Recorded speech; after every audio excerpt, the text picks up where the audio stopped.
So we talked about the obligatory parts of prayer, meaning what you have to do. So as a quick recap, we went through the conditions of the prayer.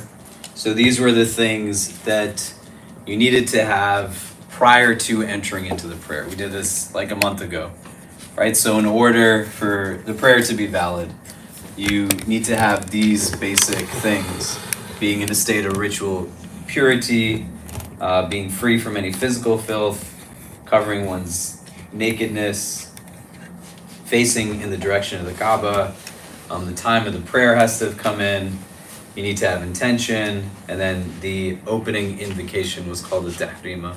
All these things happen before you begin to pray, right? This is a quick recap. And then we talked about this bottom section, which are the integrals of the prayer itself, right? These are what's obligatory, what we call fard.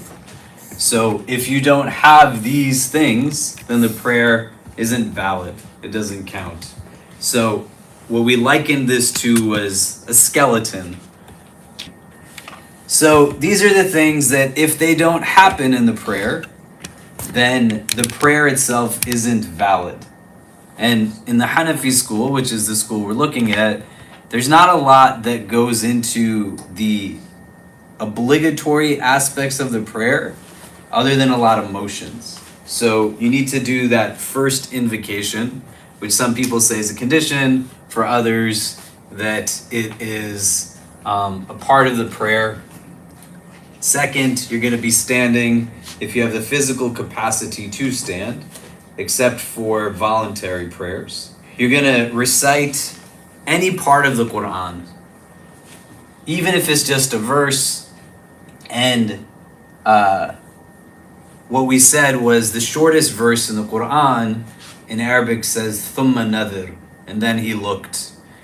So you don't have to recite the first chapter in its entirety. You don't have to recite entire chapters. This is in its most minute form. So someone is learning how to pray. You're a convert to Islam. You just came back to your faith. You're engaging prayer as somebody who was born into it, and you just are learning it. It's still obligatory upon you, your 5 daily prayers, right? So some of you in this room were born into this. Some of you are converts. Some of you are thinking about conversion.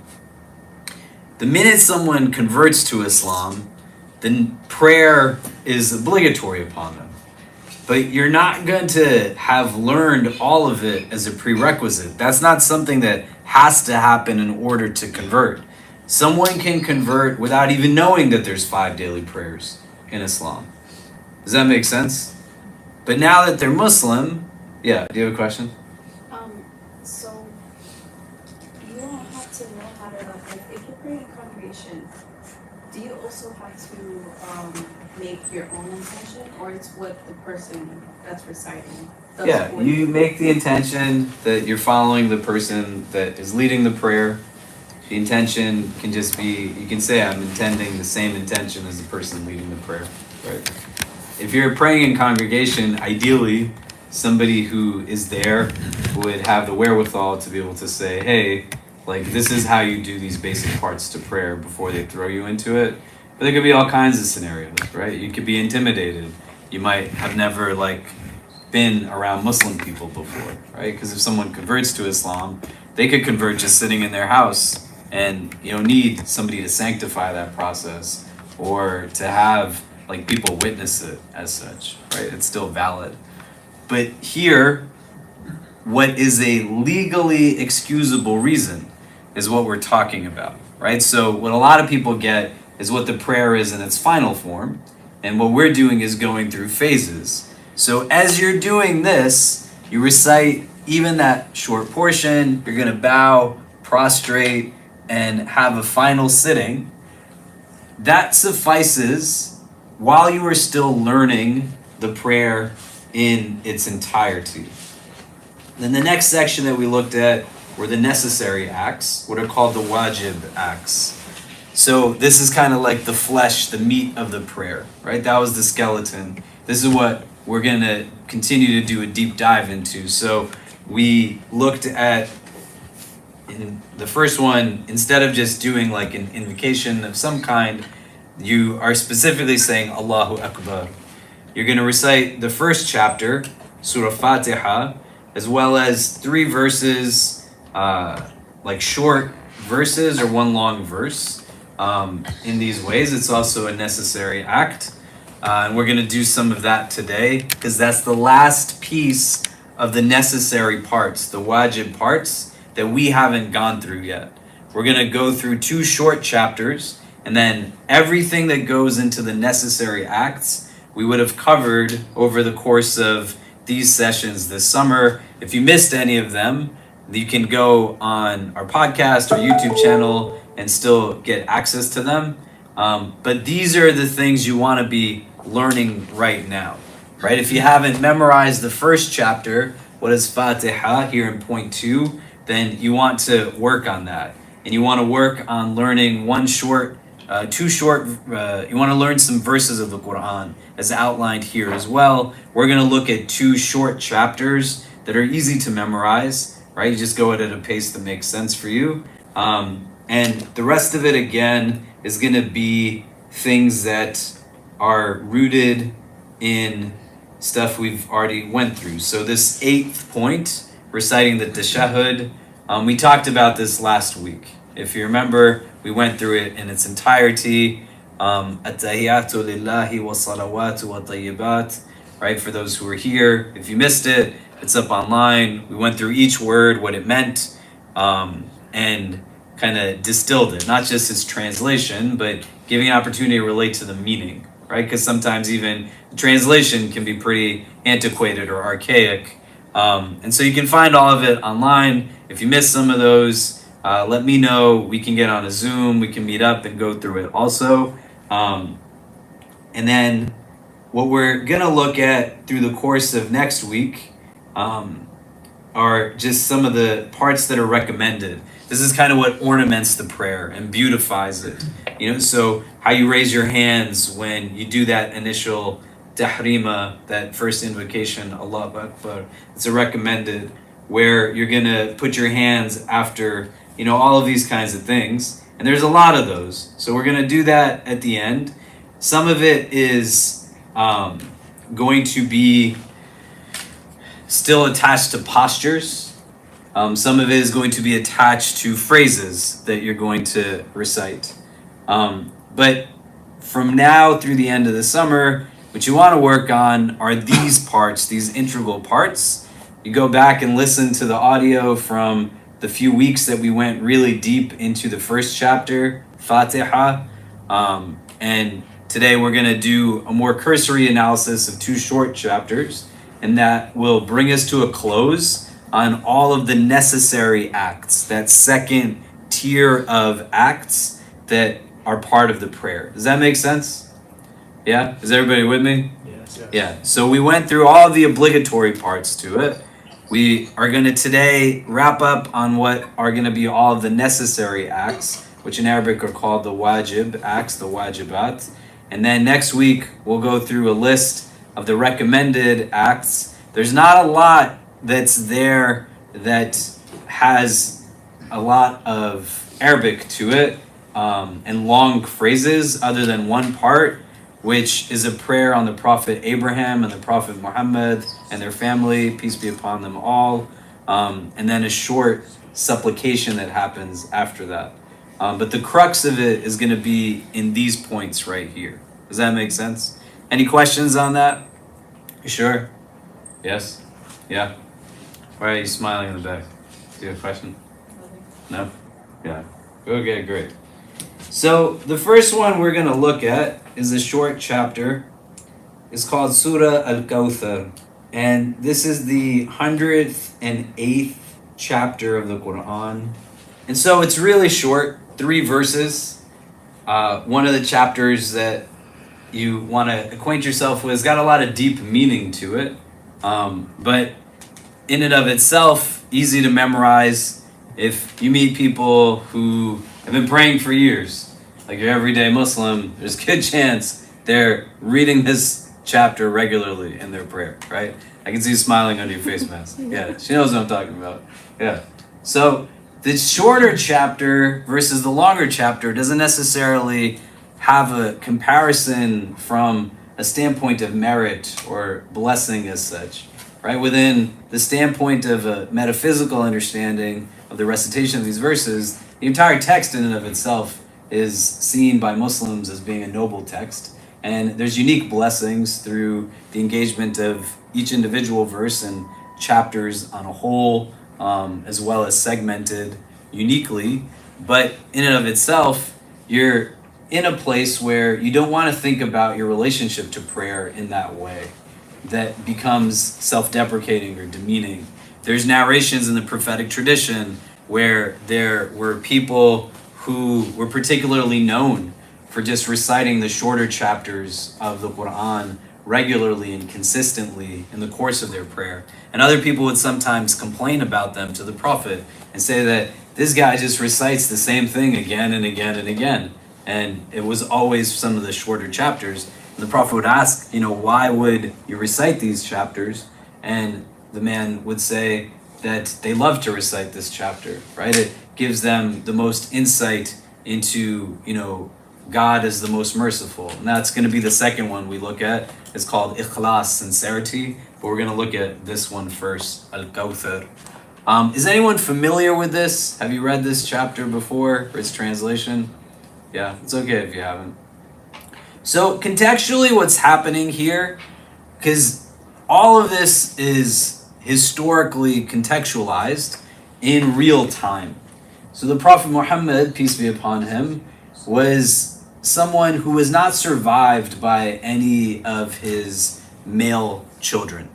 He had daughters, and the Meccan society was a society that had its own challenges. Amongst them, they practiced the abhorrent practice of female infanticide, right? They wanted to have sons. They didn't want to have daughters. They'd bury women alive, literally.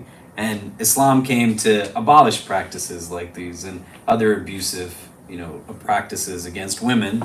But because the Prophet didn't have any male offspring that survived, the people of Mecca, they were quite often mocking, ridiculing, abusing him, especially in that early period of revelation. This was something that was quite customary of prophets of God across the board, that their early followers tended to be those who came from lower social classes, did not have the utmost of authority, etc.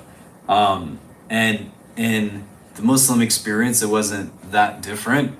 And so the last verse of this that we'll look at has a word that says abtar, which means to cut off, right? So they would say to the Prophet that he's cut off, but in a derogatory sense, that it's beyond his capacity to have children in this way. And it wasn't at a time also that was just in passing, but in real time. The Prophet is burying his children as they have passed. He's lost his loved ones, and they continue to mock and continue to ridicule and use it as an opportunity to be demeaning, right? The society in and of itself that Islam was introduced to had positives and negatives like any society, but amongst the challenges that it had, it was a very stratified society that didn't have a structured mode of governance. The way we have a mayor of New York City, there's no mayor of Mecca, right? There's no governor of Mecca at that time.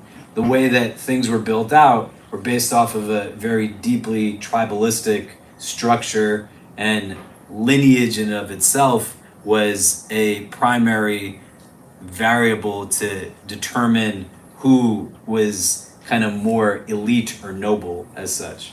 The challenge that came, the Prophet Muhammad was part of a tribe called the Quraysh. It was a noble tribe, and he had elders in his family that were also of nobility, and other Meccan tribes couldn't do anything to him as a result of that until one of his uncles passes away. And then the mocking and demeaningness and abuse becomes that much more hostile and aggressive. But this is one of the things that is happening here. And so if we do a breakdown of this, the first word says inna. So in Arabic, we're reading from right to left. the transliteration is still written in English words that are worded left to right, but the way this sentence is going this way, the Arabic you want to read this way. So inna is just like a word that's emphatic, right? It's giving like this sense of whatever is coming after this, it's very much so deeply emphasized, right? And the na at the end is denoting like kind of a royal we, right? So this is God speaking. A'tainaka. A'tainaka is a sense of like giving something, but when you're giving, utilizing this form of giving, it's giving in such a way that is really beyond the expectation of the person that is being given something. Do you know? And the ka at the end is suffix pronoun. It means you. So he's speaking to the Prophet Muhammad, peace be upon him, Al-Kawthar. Now this word Al-Kawthar, a lot of people will translate in different ways. This says, we've truly given abundance to you, O Prophet. There's a fountain in that's mentioned in our tradition, that's in the hereafter. It's a fountain given to the Prophet Muhammad, peace be upon him. Something that he will have people drink from, when they are risen from their graves, etc. But the Arabic of it, that form, if I write here, can people see? Yeah, can you all see it if I write here? Mm-hmm. Right, so the way Arabic works as a language, we've talked about this before, but just to reiterate, like you have 3 letters, fa, ala, right, that they make forms, and letters get plugged into the form, and the form then denotes like grammatically a meaning of something. So if you have fa'il, for example, this is like the form that's given for somebody that does something, so you have words like alim falls into this fa'il form. Alim, that's like a scholar, someone who is a person of knowledge. Does that make sense? Right? My name is Khalid. It falls into this form, right? And has that same kind of notion there. So the word here, Kawthar, I'll write it in English so it's more easily understood. This form is used to denote just like a lot of things to begin with, right? So in Arabic, one of the ways you say stars is you say kawkab, right? And you can see it's got the same kind of like syllables and pronunciation. Kawthar, kawkab. Does that make sense so far? Right? So this isn't just like a few stars, it's like a ton of stars. My wife, my kids and I, we were invited to a wedding in Lake Tahoe a few weeks ago. I don't know if any of you have ever been outside of the city where you can actually see the stars. In some parts of Manhattan, you can see it. I was in Brooklyn a couple of weeks ago, and we prayed our sunset prayer in the park. And over there, you could also see the stars. It was crazy. When you go to like some parts of the country, all you can see is stars in the sky. It's like remarkable when you see that. There's no clouds. You're in places where the air quality isn't terrible. And when we were in Nevada going to Lake Tahoe, all you could see in the sky was like these beautiful like stars. It was crazy how many you could see. That's like Kokab, It's just like tons of stars. Does that make sense? So the same way there's tons of stars, Kawthar has that same kind of connotation, and it has in it the letters kathara, which is denoting like many things, right? It means like a lot to begin with. So that's where the idea of abundance is. Meaning like you've been given so many blessings. You have so many things in your life that are good, that are meaningful, that you want to be mindful of, you want to remember.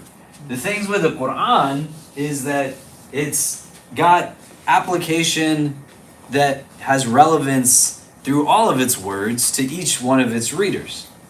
And this is a big theme and value within Islam, the idea of appreciation and gratitude, right? And the recognition not simply just of the gift or the blessing, but taking it to its most logical conclusion to also then, through the recognition of the gift or blessing, to be able to remember and recognize the giver of the gift, the giver of the blessing.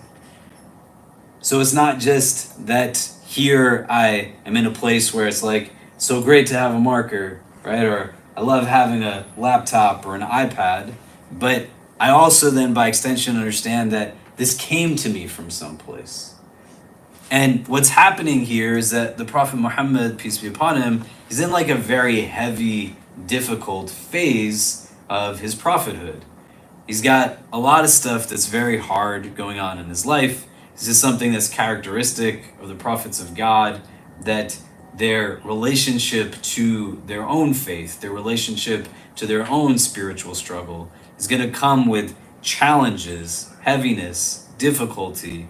And as a mechanism of being able to deal with that, the opportunity is to not be rooted in kind of a delusional state of self that says there's nothing hard in my life, but the appreciation and gratitude becomes a means of a vision modifier of the challenge. It helps me to see it differently, like what lies ahead of me. Does that make sense? And so here, like the verse is saying, you've been given so much. There's so much that you have that's actually of bounty and blessing.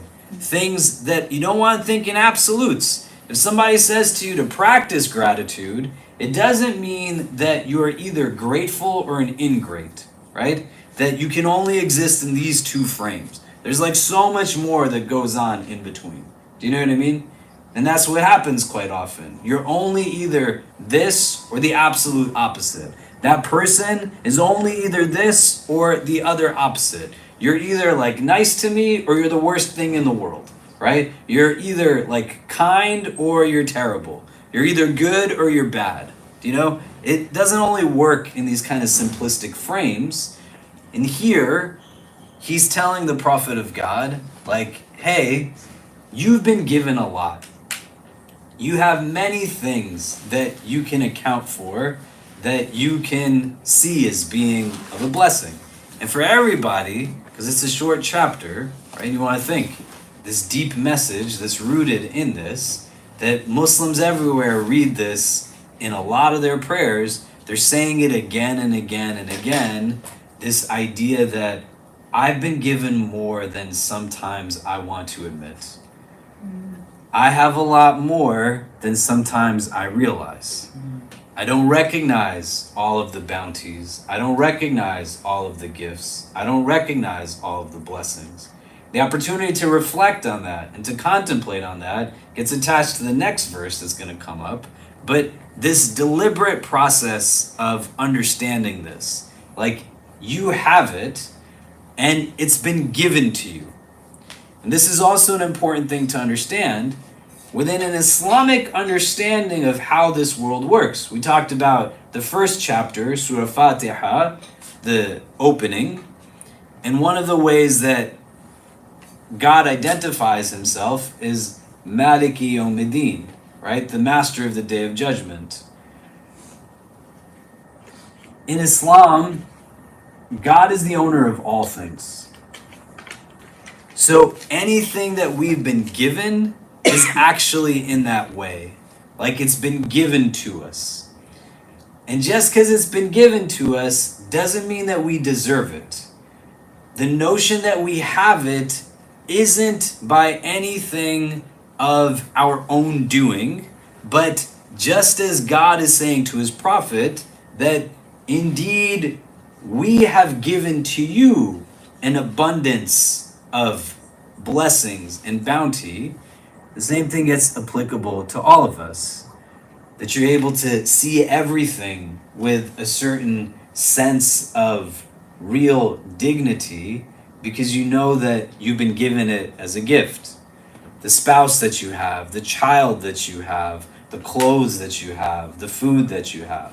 Right? I've used this example in other settings, but when the weather started to change here in New York and it got very hot, it was very humid, right? You all remember the beginning part of the summer, the last few days, alhamdulillah, thank God, it's been a little cooler on different days of the week, right? Some days have been just like super sticky and really gross. And when we went from it being like spring to that drastic change of summer and the heat wave, I was walking in Washington Square Park and I ran into a guy who was in the sea of everything. Like some of you walk through Washington Square Park, you know what it's like in that park, right? And this guy was in the park and it is hot and he's got 5 layers of clothes on. And you also know, like, people in New York can be really kind or they can be terrible. When you see somebody that is out of the ordinary, the assumption can quite often be to elevate oneself by denigrating somebody else, right? It's a very unhealthy way of seeing the world. And so this person, you engage him. And you're like, why are you wearing all these clothes? He says, I don't have any place to put my clothes. And if I don't keep them all with me, I don't know if I leave them behind where I'll be able to come across something like this again down the line. So if I don't have this long sleeve shirt on and this jacket, what am I going to do if it gets cold at night? If I don't have the hoodie to protect myself from rain and other things, what am I going to do if it starts to rain on me and I'm sleeping outside? Do you get what I'm saying? What we can draw from verses like this and deepen in our own reflection is a question that can make a lot of people uncomfortable, but something that Islam is constantly telling its practitioner: why do I deserve what I have more than what that guy has been given? Like, what did I fundamentally do differently?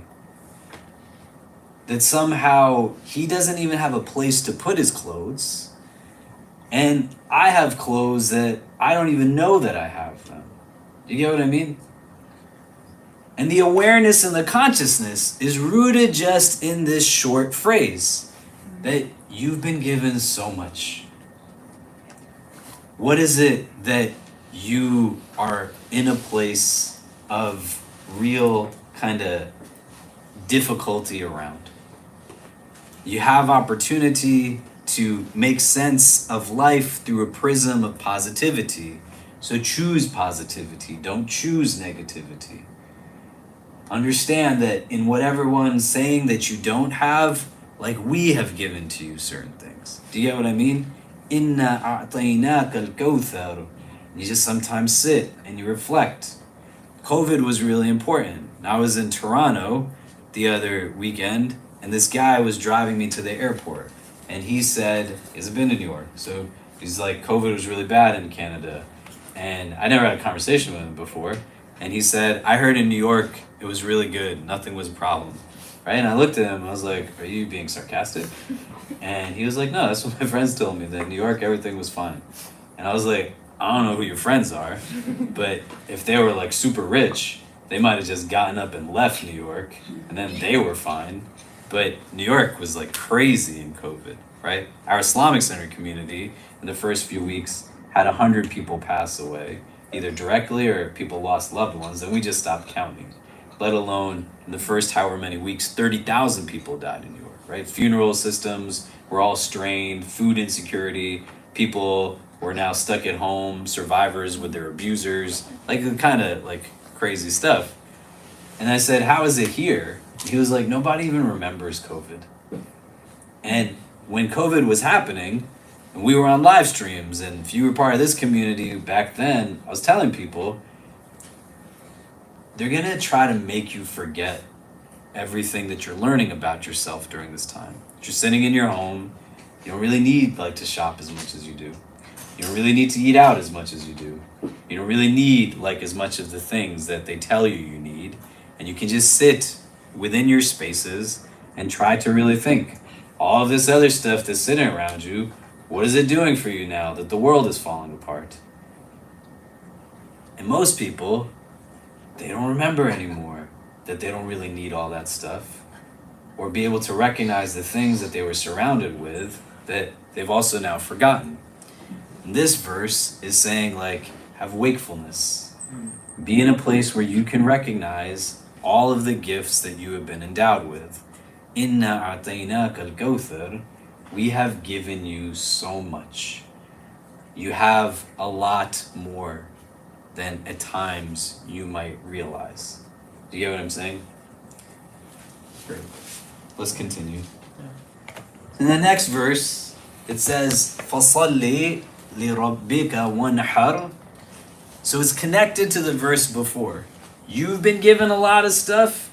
You have a lot of bounty, blessing. It doesn't mean you don't have difficulty in your life, right? It's not a religion that is devoid of reality. You can have tough things, but recognizing what's good helps to dispel and confront the difficulty more, right? This sea of negativity that's overwhelming and overlooming can be really hard when you also have this absolute rhetoric that everything is terrible, you know? فَصَلِّ. So the word for prayer, which is what we've been talking about for the last however many months, right, is salah. The fa that's there in the beginning is saying, as a connector to what was before. So essentially what it's saying is you have been given a lot of things, so because you were given a lot of things, then do this thing. And what it's saying to do because you were given a lot is salli, like do your salah. Pray your prayers. لِرَبِّكَ, to your Lord. And when we talked about the first chapter, we broke down etymologically what the word Rabb means, not just Lord, but if you were to open up an Arabic dictionary, the word Rabb is going to have a definition, and it's going to say that Rabb is Malik, that he's the owner, the possessor, right? So, like, I could own the laptop, right? Rabb is Sayyid, he's the one that makes the decisions. So just because I own the TV in my house doesn't mean I get to decide what's being watched on the TV. My kids are deciding what's on the TV, right? Sayyid is the one that's also making the decisions. Rabb is Murabbi, right? The caretaker, the nurturer, the one that rears you and cultivates you. That there's a prayer in the Quran that says, وَقُلْ رَبِّ ارْحَمْهُمَا كَمَا رَبَّيَانِي صَغِيرًا, and be merciful to them as they did nurture me when I was young, in reference to one's parents, right? Rabbayani is this same word, right? Rabb. So that nurturing, kind of caretaking. Al-Mun'im is Rabb, the giver of ni'mah, of blessings, of gifts. That Rabb is the healer of all things, so much more. That's all in this, right? So if you're going to pray, pray to that God. Because he's the one that gave you all of it in the beginning. Right? He's the one is the giver of these gifts, the giver of these bounties. Inna a'tainaka al-Kawthar, because we gave you so much, because of that, then do your prayer. لِرَبِّكَ, to your Rabb, wanhar. We have two major holidays in Islam. There's after Ramadan, Eid al-Fitr. Some of you joined us for in the park. It's a conclusion, and it's kind of a day of feasting, a holiday at the end of our month of fasting. And then around the Hajj time, we have what's called Eid al-Adha.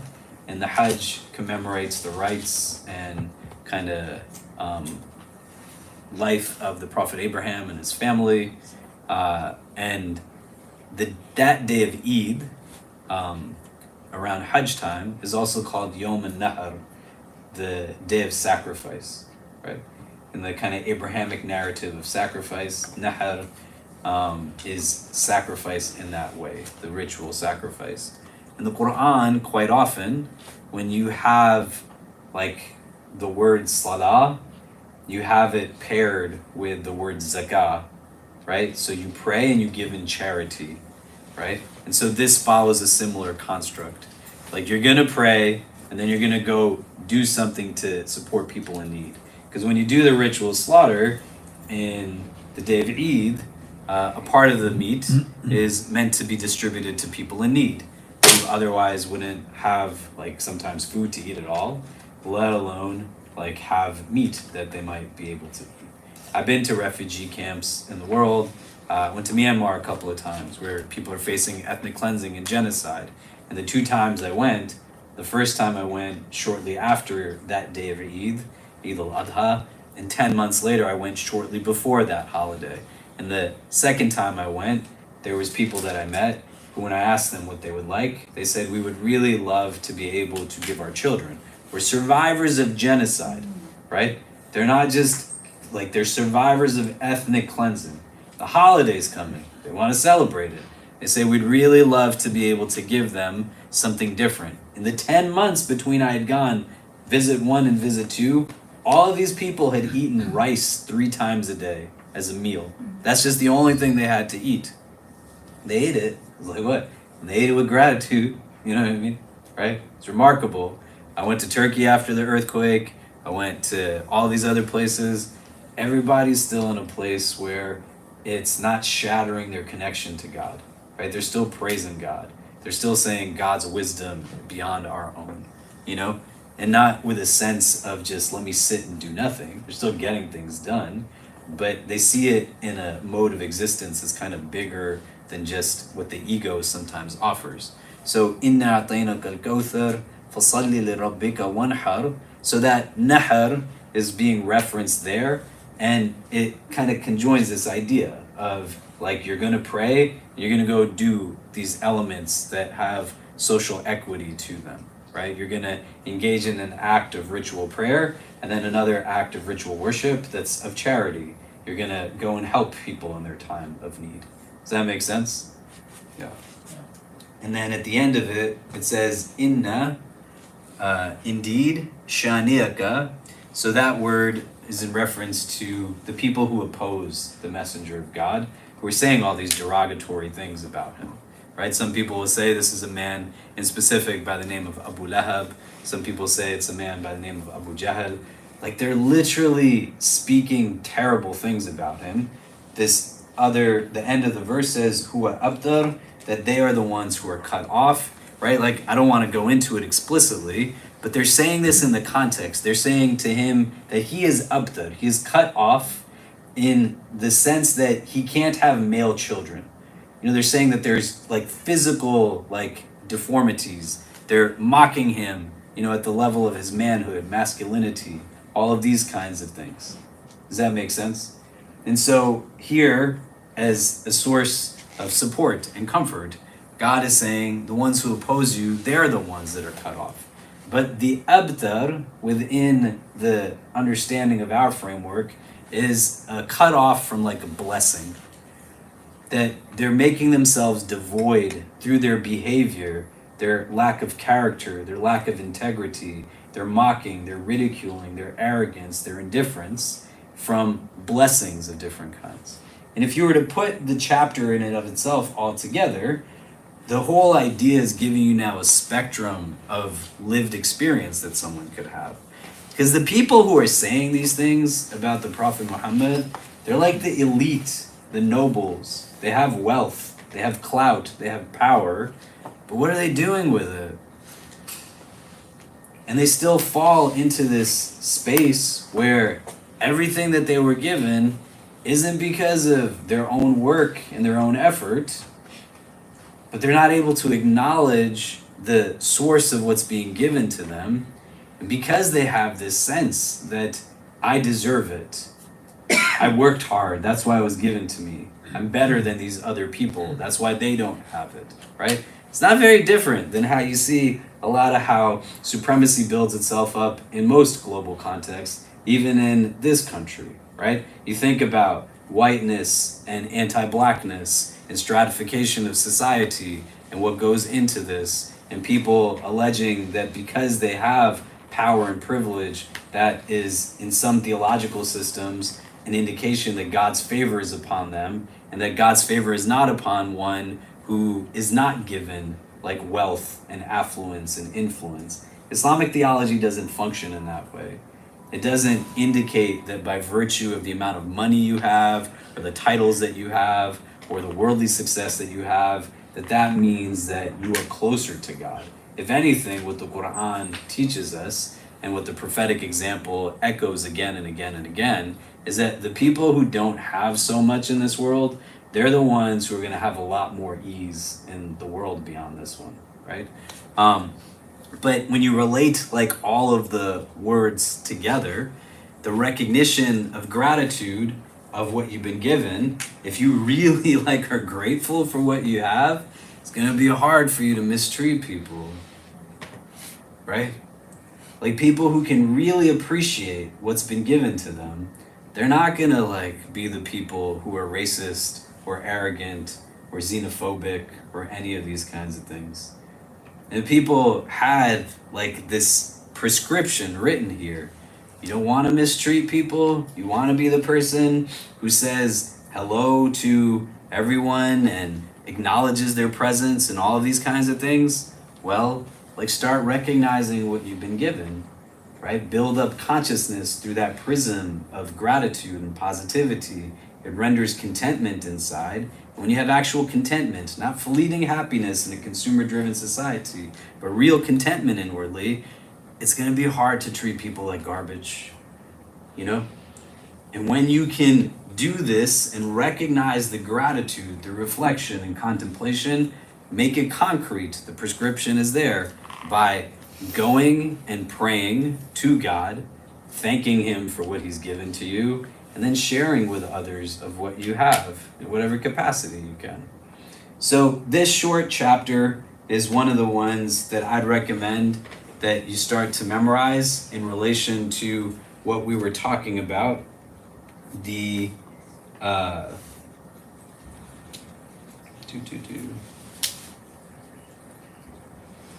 and we were over here on point number 2, to recite the Fatiha as well as a chapter or 3 verses after it in any 2 units of the obligatory prayer and in all of the units of the voluntary prayer, right? This is a necessary act in the Hanafi school, a wajib act. It's not a fard, so you want to reasonably start learning this so you can memorize it and inculcate it into your prayer. And as you're learning more, you're able to then start to add more to your memorization and recitation of things.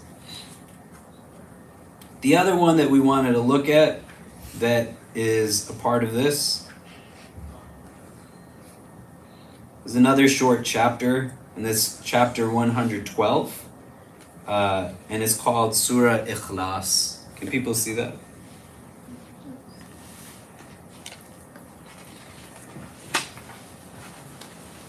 This chapter is a really great base of like theology in Islam. What is foundational theology in Islam as a religion? And it's very simple.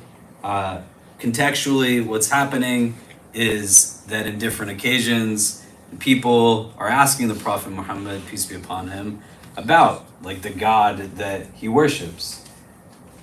What is he made of? How is he built? Who are his children? Who is he the child of?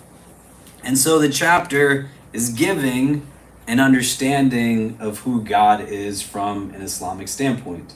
Right? When one converts to Islam, they're affirming 2 foundational theologies. A very pure monotheism. There's just one God in Islam, but distinct from other monotheistic traditions, in the essence of who God is, right? And this chapter gives a lot of insight into that. It's very short. And the second aspect of that affirmation of the Shahada, when one converts, is the prophethood of the Prophet Muhammad, peace be upon him. And so we're going to go through this one really quickly too.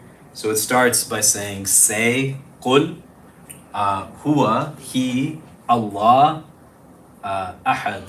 That say he is Allah the One. So ahad doesn't denote just one in the concept of like one eraser, right? Or one table. This would be wahid in Arabic.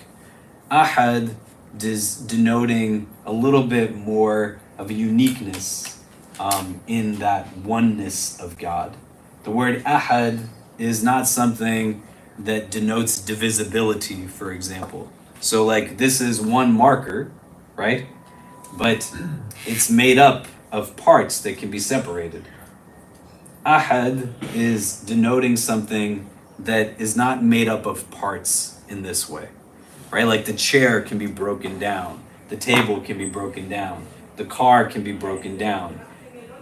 In Islam, the knowledge of God that we have is a negative knowledge. It's not negative in the sense that it's pessimistic, but it's negative in the sense that we understand who God is by knowing what it is that he is not. That God is completely other than his creation. There's a verse that says, "Laysa kamithlihi shay," that there's not anything that's like a likeness to God. So anything that you would conceptualize God to be, you know that God is other than that. Ahad is also not made plural. It's just ahad. Uniquely one, in the sense that there's nothing that is like God, right? This is what is being said here. And in real time, the Prophet is having this conversation with individuals who are trying to understand through the parameters of their theology. This is something that comes up for a lot of people, especially those who are looking at Islam as a religion and they've come from a religious background. Or for some of us, when we don't study theology, which there's a difference between faith and creed. Creed are codified systems that you can memorize, but it doesn't necessarily denote that you believe in it, right? Like we could go to the Department of Islamic Studies at NYU, which is 2 blocks down, and there's professors who likely know a lot more about this stuff than I do, but they're not Muslim, you know? They're in a place where they've memorized, but the faith aspect isn't there. Do you get what I'm saying? Right? So it's not like a knowledge base that's like that, right? The two also don't go hand in hand necessarily, but there's some relationship there. So here, this is like point number 1. God is just one in Islam, and his oneness is unique in every which way that you can understand that oneness to be. He is ahad. I'm just going to go through it really quick, just so we can get to a couple of other things. Allah Samad, that he is the eternal, the absolute. When we talk about Samad, we're talking about Samad in a way that this kind of gives some definition, but it's really denoting like being a source of refuge. That God is the one you turn to in moments of crisis and moments of need.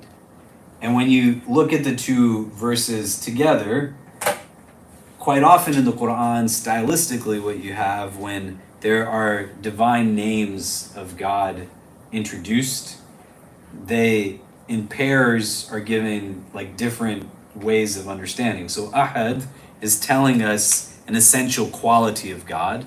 Samad is telling us how God relates to his creation. God is like the source of refuge. God is the one that you are turning to in your times of need.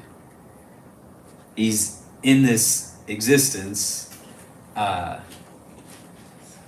that is different, as these people are now asking the Prophet questions like, is your God made of copper? Is your God made of gold? Is your God made of stone? And there's a chapter in the Quran that's called Anam that has a verse that says very explicitly that Muslims are not supposed to mock people for their beliefs. Like, you don't make fun of people for their religion, their theological points that are different from your own. So that's not like the points of the conversation, but they are looking at things through their frame. So the second point that I'd want to say here is that this happens a lot. When people have been socialized in a certain way, they're understanding things through their lived experience and terminology. So you might go talk to someone who is Christian or Jewish, or you yourself looking at Islam might be coming from a background of another religious upbringing, and you've been socialized in a way where it's hard to mute what you were given directly and indirectly, because it comes up. Like the concept of God in Islam is very different from other religions. The concept of a prophet in Islam is very different from other religions, right? Who God is in his essence is very different. Do you get what I mean? But here, these people are talking to the prophet from the standpoint of what they are accustomed to. And he's speaking to them as someone who has come from that demographic, able to answer in a language that they understand, right?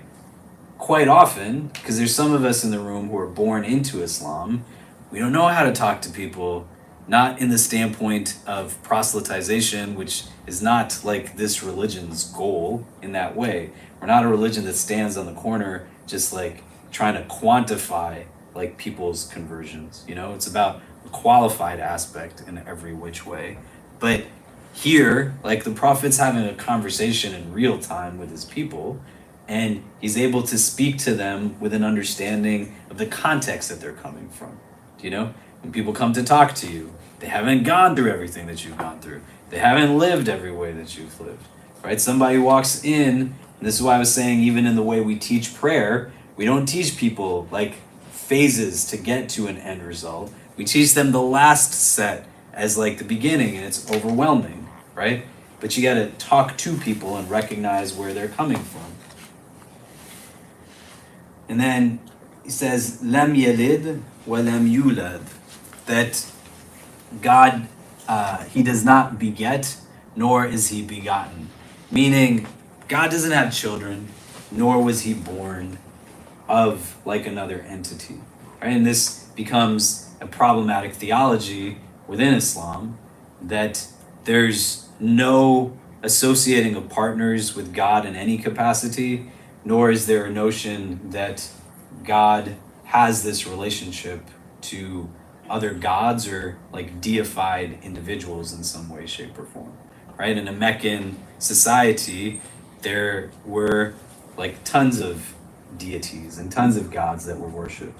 Their entire system economically was rooted in a lot of this, but they had a theology that was rooted in the idea that God can have children, that gods can be born of other deities as well.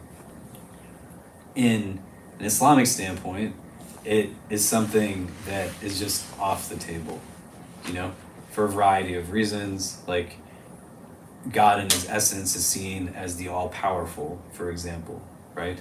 The all-knowing. There's two gods. Like, how does this work? Where and how do we kind of make sense of this in these ways? And so this becomes like another kind of point theologically that makes Islam different. وَلَمْ يَكُنْ لَهُ كُفُوًا أَحَدٌ, and there's not for him an equivalent of anyone, right? So the word kufuwan is kind of the key word in this part of the verse. Like in marriage in Islam, this is a quality that people are told to look for in a spouse, like somebody you're compatible with, right? Somebody that you are kind of in a similar place and background. Doesn't mean that you only marry people from your culture or your race or like your home village or any of these kinds of things, right? Or that you require that. Because that's just racism when you think that someone can't be in your family because of their different backgrounds or these kinds of things, right? But here, that equivalency is utilized in those ways, that you want to have somebody that's kind of similar to you in some capacity that you're getting married to. You're going to have things in common, compatibility. Here, like the verse is saying, there's nothing that is similar to God. There's nothing that has that remote equivalency to the divine. And so for a lot of people, like scholars, they'll say, if someone reflects on this chapter, they understand its meaning, it becomes sufficient for them in terms of what they would need in order to have a base understanding of the concept of the divine in Islam. This chapter and the chapter we looked at before, are two short chapters. They have a lot of deep meaning to them. You want to spend some time engaging them, memorizing, like learning them piece by piece. A lot of the words repeat themselves, and they're short verses, they're short lines, so that they're going to be easier to memorize. This site that we're on, Quran.com, if you hit the play button on these, it'll play the verses for you, right? You can just hit listen to it again and again. You go on YouTube, there's some videos that are up there that like literally have these shorter chapters on repeat, like 10 times, 50 times, 100 times, and they're short. So you can just hear it again and again, and it'll help in the memorization of it, so you can add it to the prayer. Does that make sense? Any questions on that? Okay. So we've gone through all of the necessary acts, the wajib acts, right? So in relation to the obligatory acts, that you're entering into the prayer, there's a standing, right? These things all still keep carrying over in the prayer, right? So there's a standing, the recitation of the Quran, even if just one verse, right? So this was the short verse, thumma nadhir.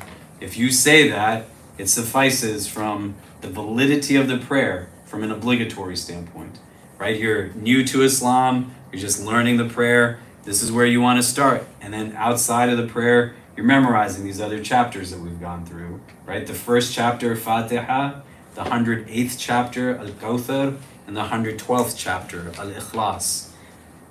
You're going to have the bowing, the prostrating, and the final sitting. And then in the necessary acts, you're going to begin by saying Allahu Akbar, the recitation of the first chapter, Fatiha, as well as a chapter or 3 verses after it in these settings. Perform the prostration, the second prostration, to be still between like each in the movement and not kind of being like rushed.